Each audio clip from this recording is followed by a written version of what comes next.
live. I'm live today. I am live from Sun Valley, Idaho. So that's cool. Thanks, Gladys. Happy Friday. Oh, it's Friday. Story time. Story time Friday. Okay, so today is what? Today is the 3rd day of June, my birthday month. This is episode 20 already of season 4 of the Be Your Own Hero show. Hero is an acronym. It means helping everyone reaps optimism. In other words, helping others helps you. It's a reciprocal action. And I'm your host. I'm sekouwrites. I'm a professional creative and author, journalist, playwright, speaker, and the creator of the Hero Ministry movement, which is my effort to uplift and inspire people in general and the unhoused community in specific. So, all that said, shout out to New Thought Media Network. There's the logo right there. You can check them out at as in Nancy, T as in Tom, media.org. It is a nonprofit, hence the .org. And you can make a contribution there. You can also see what else is going on the network. So shout out to New Thought Media Network. And just a reminder, I am not a personal trainer nor my financial advisor. So take what I say with a grain of salt. Shout out to Elmer. I appreciate you checking in. Appreciate that. Okay, so it's Free Flow Friday. So we're going to tell stories. I got plenty of stories from this trip. So I'm going to say a couple things before I jump into these stories, but not much because I got a bunch of stories. This was a dense event. So I'm going to tell a couple stories. All right. So run streak.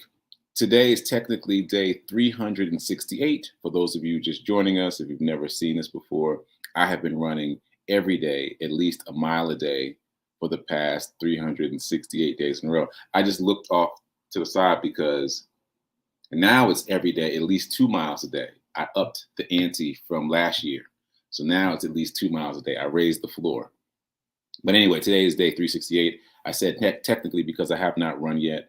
I could not get it together today. I had to sleep in. I mean, still early here because I'm on West Coast time, but there's no agenda items for today. The program technically ended yesterday, so now it's just getting ready to get to the airport and that kind of stuff. Anyway, so I've got until midnight to run. I'm not sure if I'm going to run right after the show or if I'm going to wait until I get back to Nashville. We'll see. Play it by ear. That said, couple shout outs. So shout out to the folks who have already contributed to my bid to be in the New York City Marathon this year.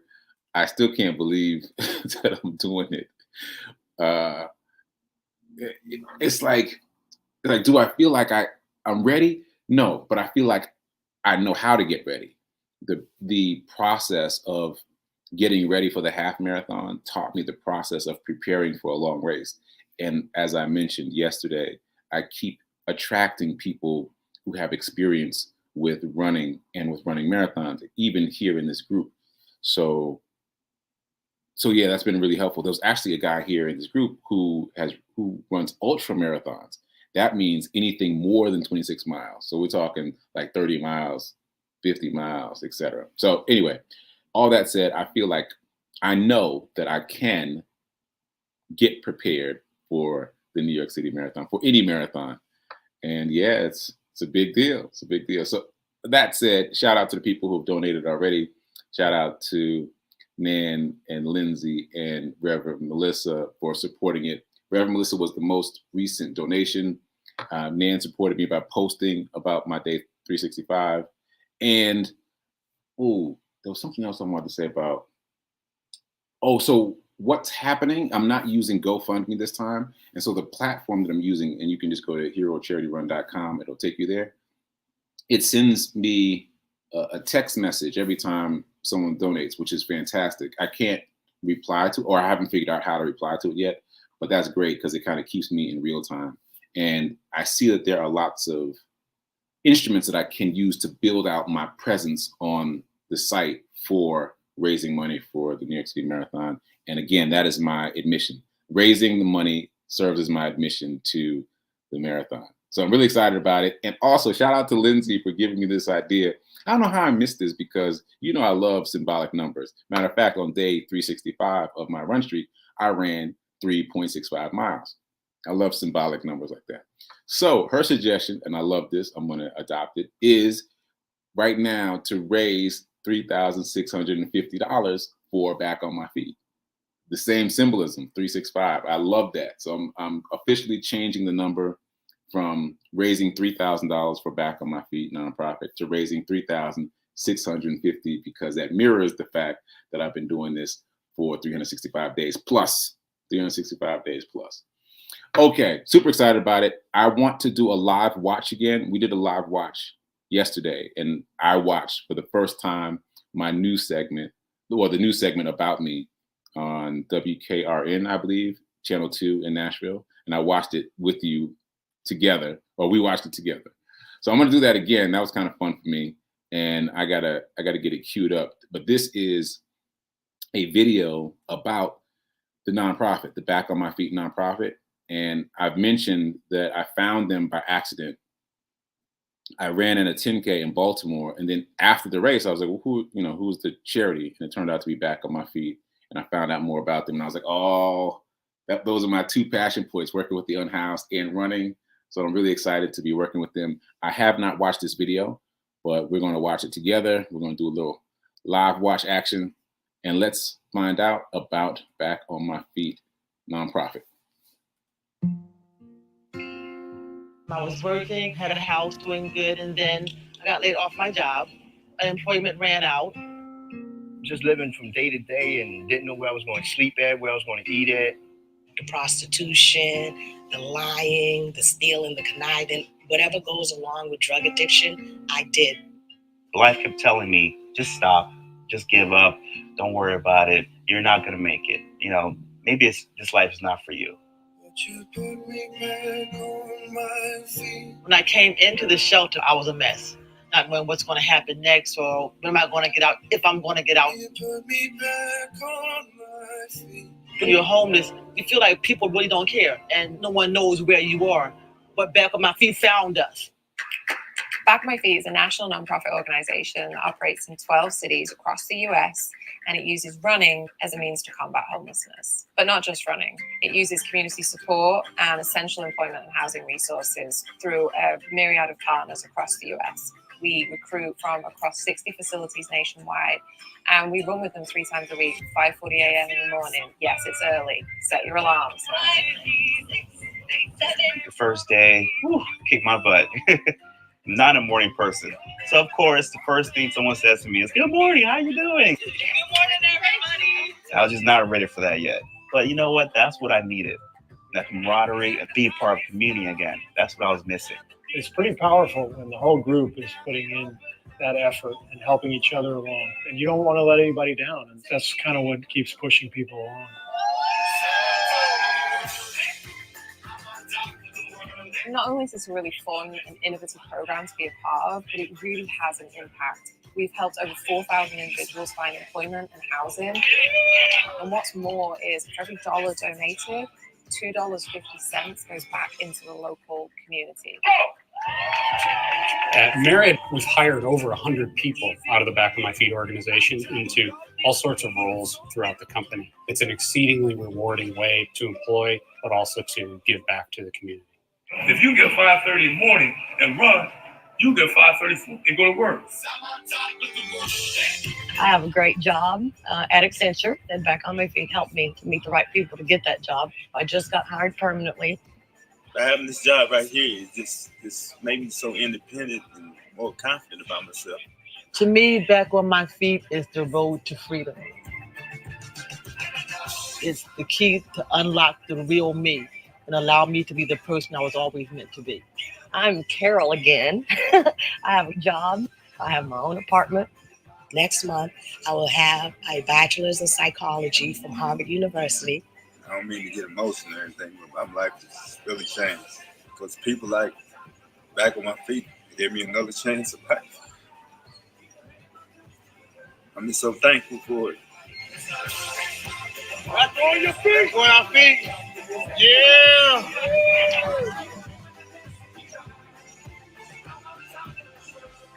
It doesn't matter where you may be at a particular point in your life, but it's what you do to get up and to keep moving forward. Wow. Wow. Did anybody else get choked up? I got a little choked up on that one. That was good. That was good. Yeah, I can see how and why the universe led me to this particular nonprofit. So again, I've upped the ante thanks to Lindsay's suggestion. I am raising $3,650. We're back on my feet. That amount will also secure my entrance to the New York City Marathon 2022, November 6th of this year. All right. Moving on. Let's tell some stories. So there's a lot going on here. Yes, Linda. Linda. Yeah. So that's story number one. Story number one. All right. So my travel day to get here was intense. I had 3 flights and 2 layovers. And one of the flights landed when another flight was boarding. So anyway, I didn't get a chance to run in Nashville. And I kind of thought I might run on one of the layovers if I had enough time, but I definitely didn't have enough time. So I get to the hotel and I am exhausted. And I'm like, well, I better just run right now. I better not even get settled, because if I don't run right now, it's getting pretty dangerous. I might break my streak. So I just came in the hotel, put my run clothes on, and came right back out. And before I even got off the block, I was like, what is happening? Right? And I didn't process that was altitude. I didn't really discover that it was altitude until later that night when I was hanging out with some of the Kahila team, and they were talking to me about the altitude, and I was like, oh, that's what that was. So it just made it much harder to run. So that's story number one. They claim that training at this altitude will help me when I go back to a normal altitude. I think we're up like 6,000 feet above sea level or something like that. So that's good to know. But in the meantime, I have had to make some adjustments to just to make my runs daily here. That said, moving on. So I got so many things to share, and I hope I have enough time. I want to show you what it looks like here. It's really, really stunning. And let's see, how can we do this? Okay, let's do this one. I'm gonna show this. I hope you can see. Can you see that yet? No, I gotta add it to the stream. All right, here we go. So this is the whole team. And there's also some beauty and majestic beauty around, right? You see the stream and the log, and obviously I'm up high. I'm kind of on a mountain. Like we're all on a mountain, but I'm up higher on the mountain and I'm taking a photo down. So look at that log behind the people over the stream. So I walked across that log very easily. Like all of us have now crossed over the river, but that was part of the process. We were all assembled on the far side, and part of the the team building process was to help each other get across the river. Well, I walked by myself easily across that log in the background. As a matter of fact, Harriet, who you see in the front in the gold puffy jacket, she said that I did it so quickly that she couldn't get a photo because I just walked right across it.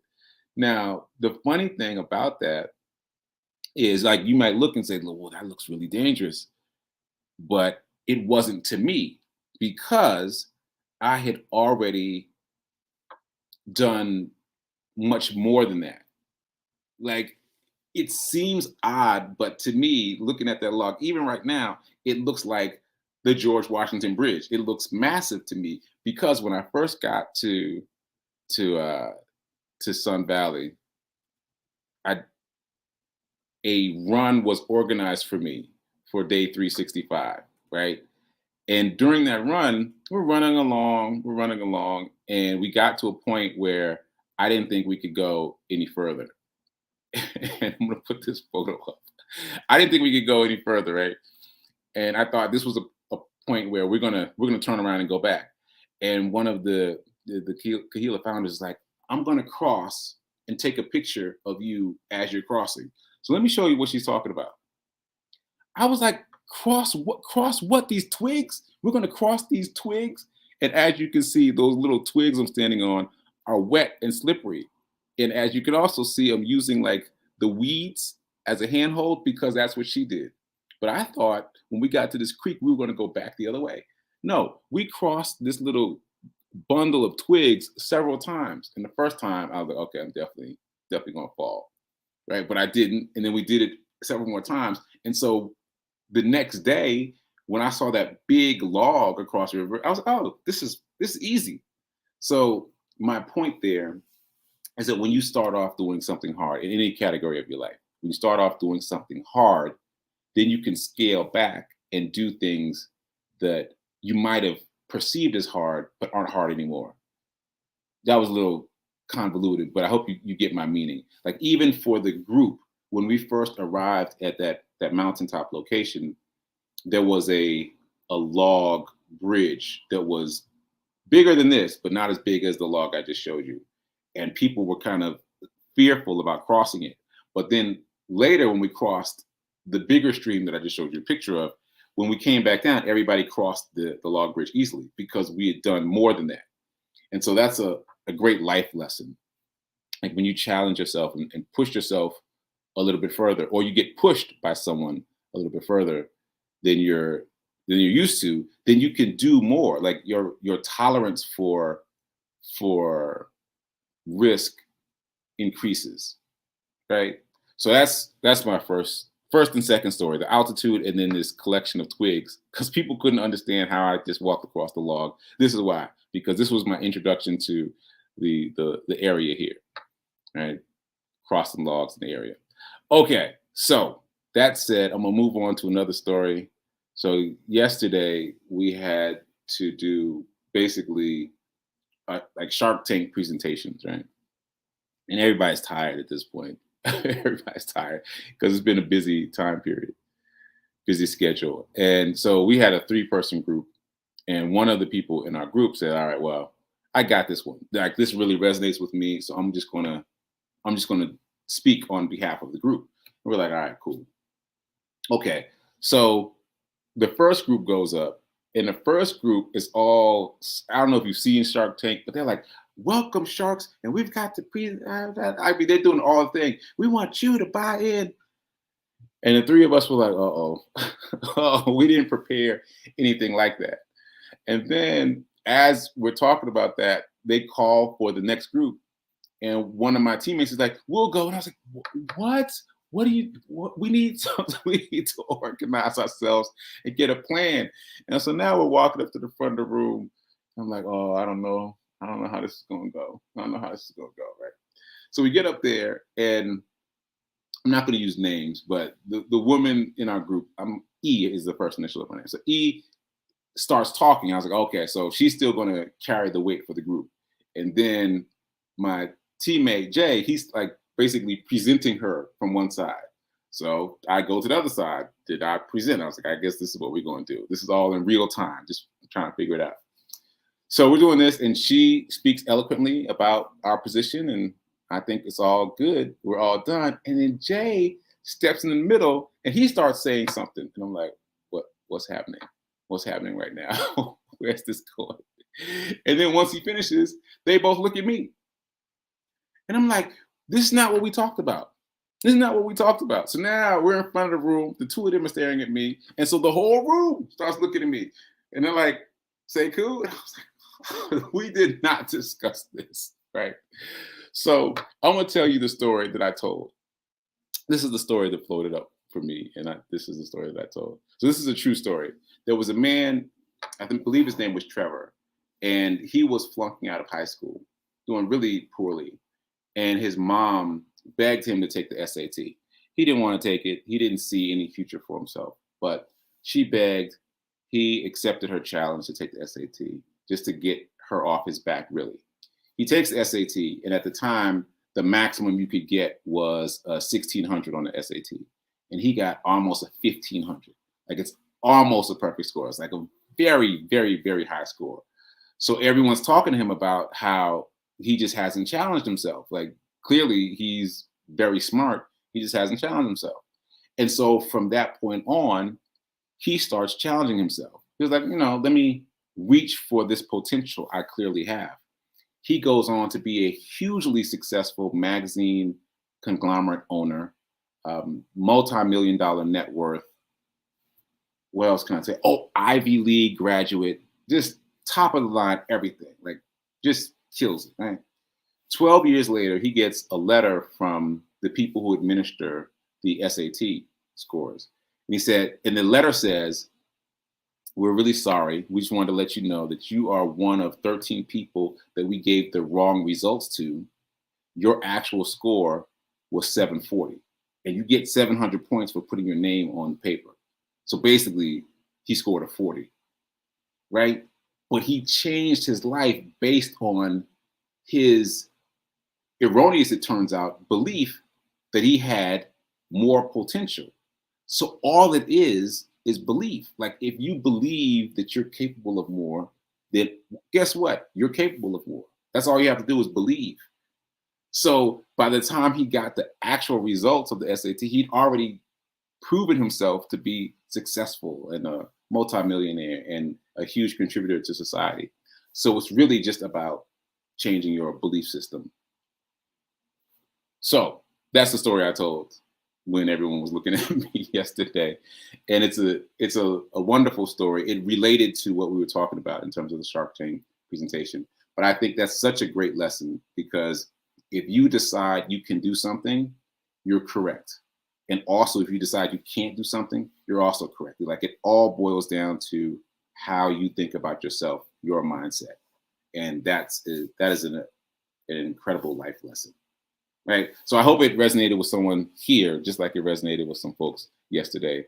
And also, ancillary lesson, the universe got you. Like, I didn't expect to have to say anything in that moment, but the universe got me. Maybe doing this show helped support that, but I had something to say immediately that was relevant to what we were talking about, and it resonated with some people.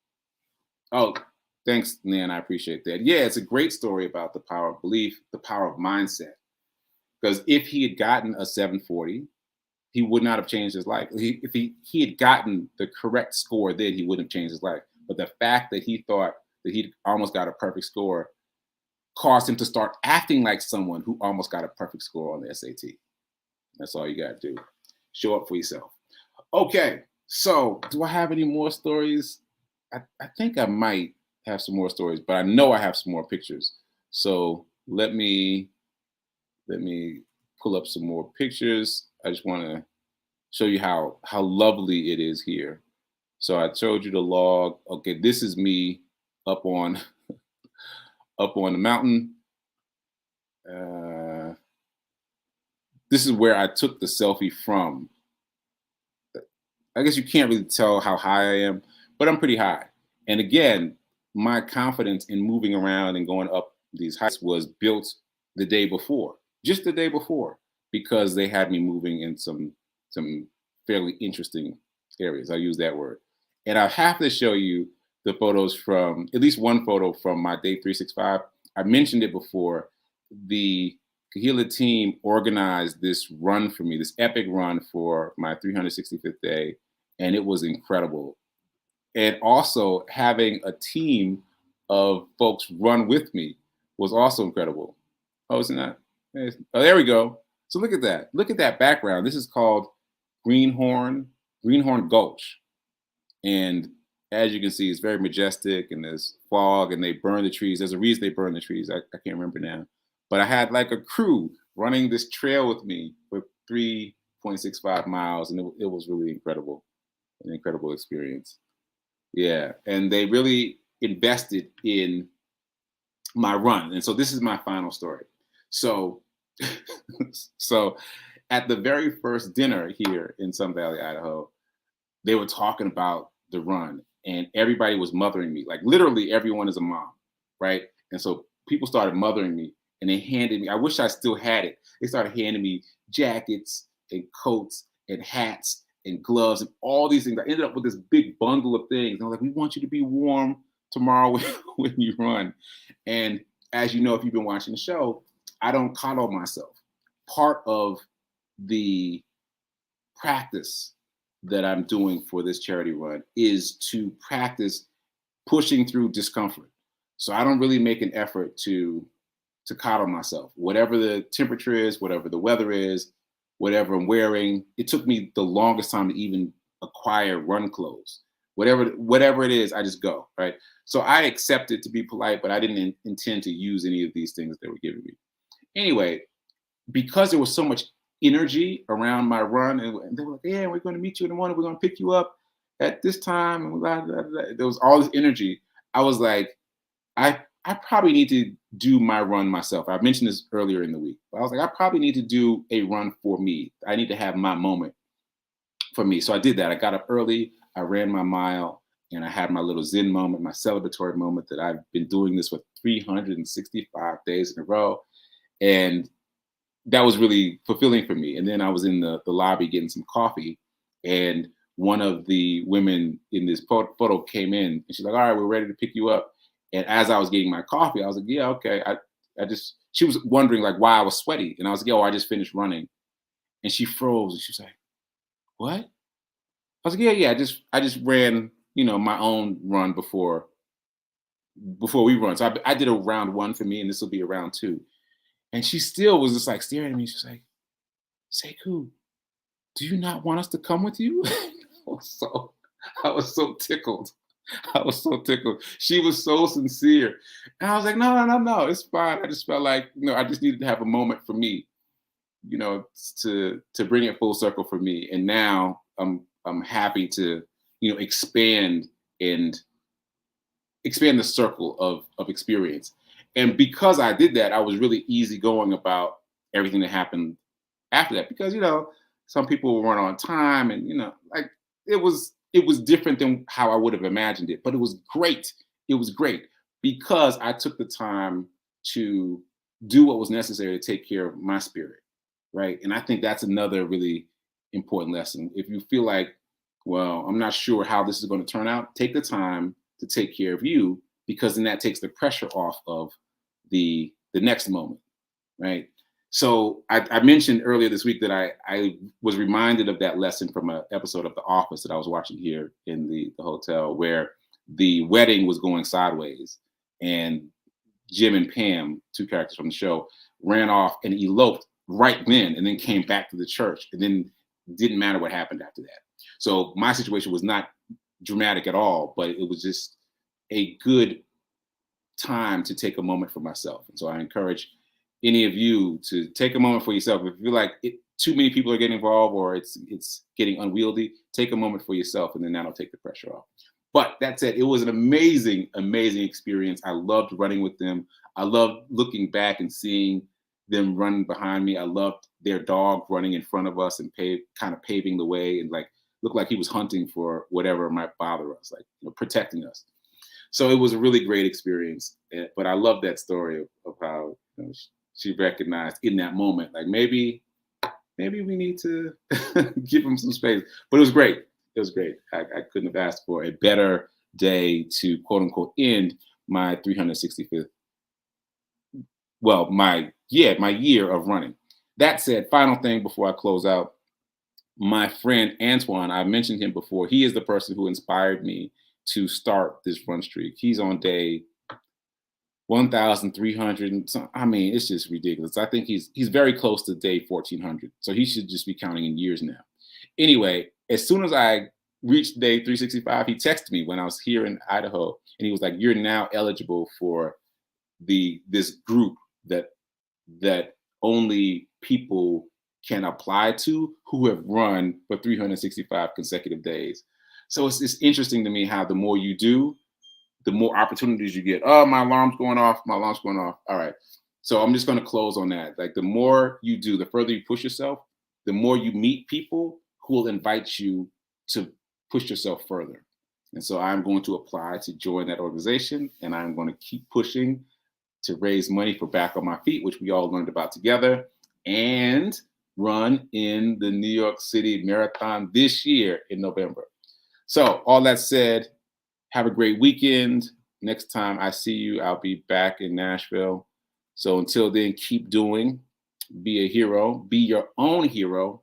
Remember that now is better than perfect. Oh, please share the story about me if you can find it on YouTube. That'd be pretty cool.